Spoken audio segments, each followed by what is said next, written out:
자, 이번 수업은 철학자들의 생각에 대해서 알아보자. 철학자들의 생각을 통해서 우리가 선택하는 삶을 위해서 무엇을 고려해야 하는지 생각해 보도록 하자. 철학자들의 생각. 2500년 인류 정신의 통찰을 통해 선택받는 삶, 선택하는 삶에 대해 성찰해보자. 자, 우선 자유는 아무것도 해주지 않지만 의지가 가미되면 마법이 시작된다. 우선 첫 번째, 우리 마르크스가 어떤 얘기를 했는지 공부해보자. 역사가 발전하는 원동력은 관념이 아니라 물질이다. 물질. 생각이지 관념.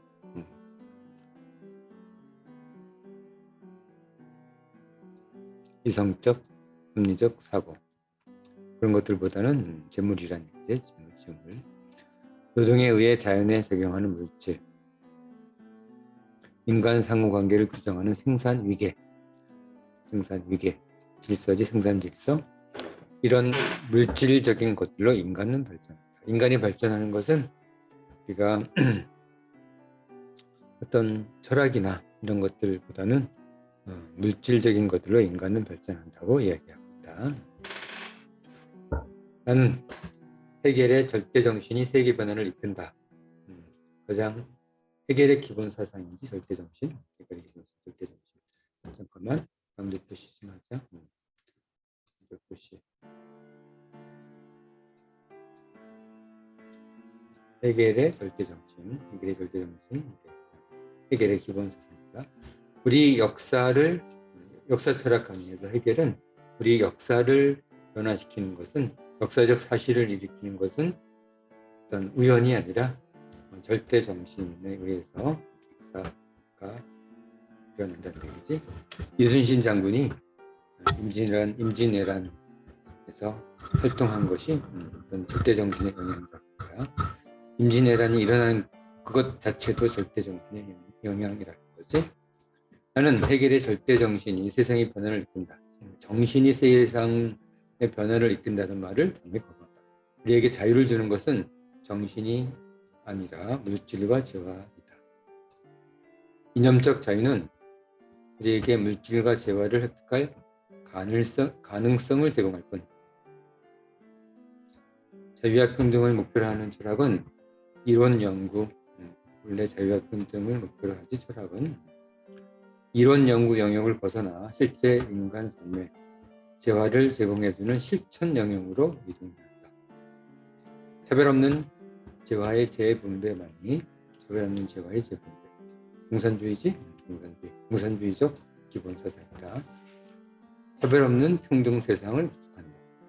차별 없는 재화의 재분배만이 차별 없는 평등 세상을 구축한다. 그러므로 이룰 것은 쇠사슬밖에 없는 노동자들이여 모두 단결하라. 자, 혁명을 일으키라는 얘기야. 가만히 참고만 살지 말고 자본가들을 쫓아내고 자신의 권리를 되찾으라 라는 얘기야. 물론 폭력으로, 현대사회에서는 폭력으로는 안 되지. 가장 합리적이고 논리적이고 법률 한도 내에서 자본가들을 몰아내고 스스로의 권리를 찾으라고 얘기합니다. 물론 이때 마르크스가 주장했을 때는 폭력도 포함한다. 지금은 폭력은 안 되겠지만 마르크스가 주장했던 100년 전만 해도 폭력까지 동원해서 노동자들이여 모두 단결해서 자본가들을 몰아내고 있다. 자, 이 내용을 뒤에 답안지에 정리를 한다. 답안지는 뒤쪽에 232쪽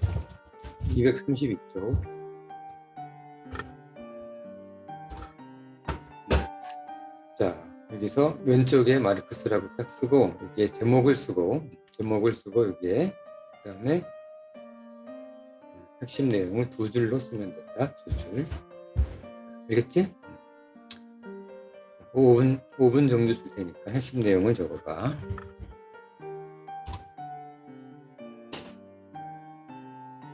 스톱 시키고 동영상 스톱 시키고 작성.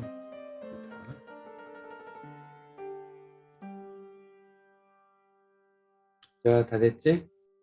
자, 이번에는 두 번째 쇼펜하우어에 대해서 우리 공부해보자.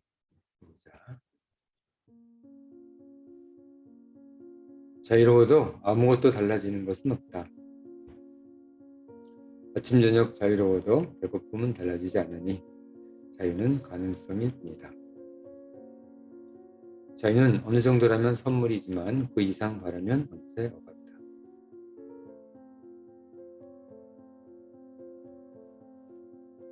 압제자의 억압 속에서 자유는 삶의 모든 것이지만 사막의 뜨거운 태양 아래 죽음의 갈증에서 자유는 아무것도 아니다. 자유의 가치는 무한할 수도 아무것도 아닐 수도 있다. 자유는 단지 가능성이다. 인간을 고귀하게도 위대하게도 만든다. 자유는 아무것도 주지 않지만 우리 의지가 작용하면 신비로운 마법을 발휘하여 모든 것을 줄 수도 있다. 여기까지는 쇼펜하우어 말이 아니다. 다른 말이다. 자, 그것은 우리들 속에 깃들어 있는 자유의지지. 자유의지는 우리들 속에 깃들어 있는 땅 속에도 별이 총총한 하늘에도 없도다. 이 모든 것은 우리 영혼이 만드는 것이니 우리의 자유의지에 대해서 의지와 표상으로서의 세계, 자유의지의 중요성에 대해서 의지와 표상으로서의 세계에서 말하고 있다. 자, 우리가 선택하는 삶을 위해서는 자유의지가 필요하다고 얘기하고 있다. 그리고 이 앞에 마르크스의 얘기에서도 우리가 선택하는 삶을 위해서는 단순히 정신적 부분도 있겠지만 물질과 재화 그리고 차별 없는 재화의 재분배를 위해서 우리가 늘 투쟁하는 것, 이거 투쟁하는 것이 우리 선택하는 삶 속의 목표로서 작용해야 한다고 하고 있다. 자, 이번에도 마찬가지로 쇼펜하우어를 제목을 정하고 두 줄로 핵심 내용을 정리한다. 영상을 스톱시키고 작성해 5분 정도 안에 작성한다.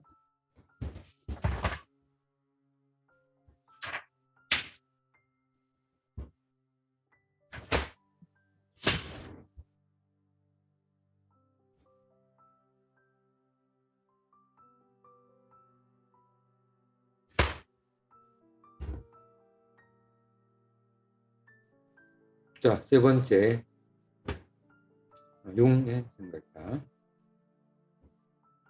집단 무의식은 개체가 통일된 전체를 실현하는 선천적 자기원형이다. 집단 무의식, 대학에 가야 된다. 뭐 그런 것들이지. 제사를 지내야 한다. 그런 것들이야. 집단 무의식 속에 우리가 갇혀 있지. 이는 개체의 자유를 억압하고 삶의 틀을 결정한다. 시대, 지역의 집단 무의식이 무엇인가를 철저히 분석하고 대응해야 한다. 우리 시대, 우리 지역의 집단 무의식이 무엇인가를 분석해서 그냥 집단 무의식대로 우리가 살아가는 것에서 벗어나야 한다는 거야. 그래야 우리가 선택하는 삶을 살 수 있다는 거지. 우리는 자유를 의지할 때만 비로소 자유롭다. 자유를 또 의지하라고 얘기한다. 우리가 선택하는 삶을 살라는 얘기야. 그 의지가 억압되는 것은 바로 우리의 자유가 억압되는 것이니 현대 자본주의는 교묘히 대중의 의지를 분열시키는 작업을 지속한다. 자본가들의 이익을 위해서 가난한 대중들의 의지를 분열시키는 작업을 계속하고 있어. 권력에 대한 보호와 비호를 경험한 민중은 무의식적으로 그들의 복종하게 된다. 집단 무의식이 축적되면 그 사회는 무력한 죽은 공동체로 전락하니 의식의 심층에 있는 불가지 이 영구적 힘이 우리가 어쩔 수 없는 영구적 힘이지 우리가 어쩔 수 없는 알 수 없는 그런 영구적 힘이 우리의 심적 마음 속을 지배한다. 우리는 억압적 사회에 대하여 명석 판명한 이성으로 무장해야 한다. 데카르트식 명석 판명한 이성이지. 우리가 선택하는 삶을 살려면 이 억압적 사회에 대해서 명석 분명한 이성으로 무장해야 한다는 거야. 현대 사회는 자유로부터 무언가 받는 것이 아니라 집단 속에서 억압된 자기 원형, 집단의식을 벗어나는 것이 회복시켜야 하는 형편이다. 카를로스 융의 인간과 상징에서 나오는 말이다. 융은 MBTI 심리 분석을 제안한 최초의 심리학자지. 자, 이것도 마찬가지로 우리가 선택하는 삶을 살기 위해서 융이 어떻게 우리에게 제안하고 있는지 정리해보자. 제목을 정하고 두 줄로 답안을 작성한다.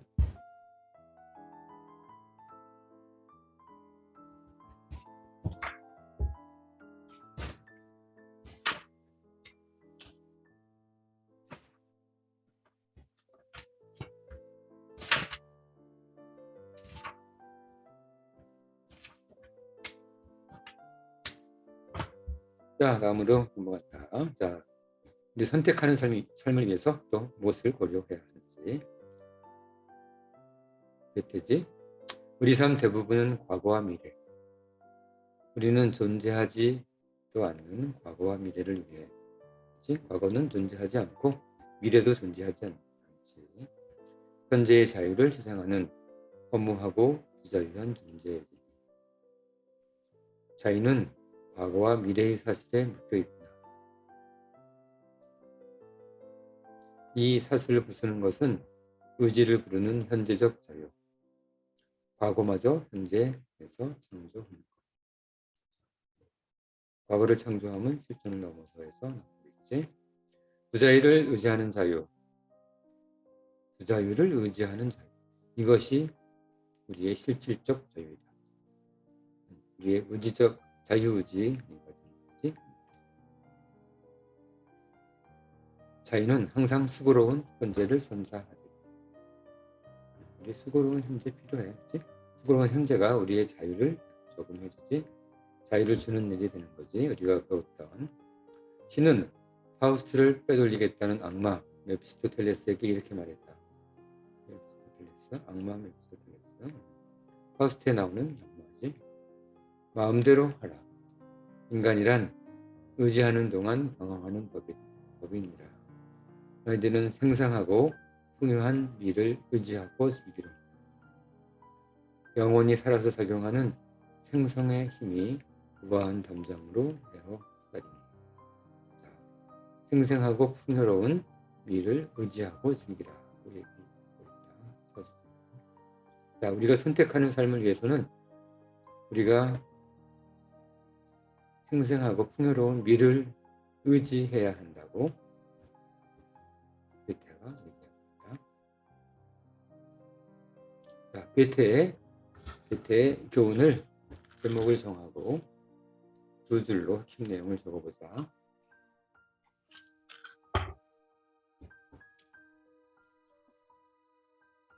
자, 지금 우리 선택하는 삶에 대해서 배우고 있다. 여러 철학자들의 문학가들의